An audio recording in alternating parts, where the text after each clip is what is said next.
Recency bias.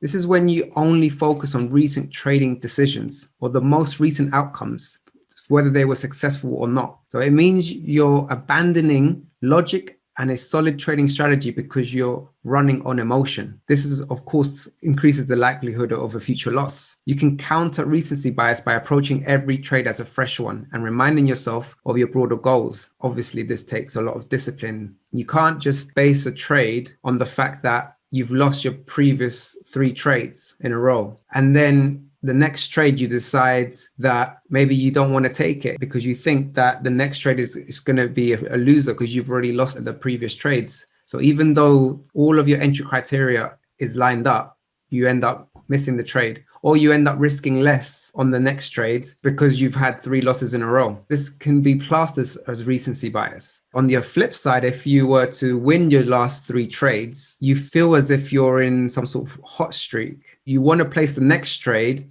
just because you're in a winning streak. So, you want to keep going. That overconfidence that leads to over trading, which is obviously self-sabotaging because you're trading based on recent information that has nothing to do with the trade. So one way of combating this is by recording your trades and reviewing your results and constantly reminding yourself about what your goals are, what the principles of your trading system, what are the principles that built that system. This constant reminder will help with the effectiveness of your trading.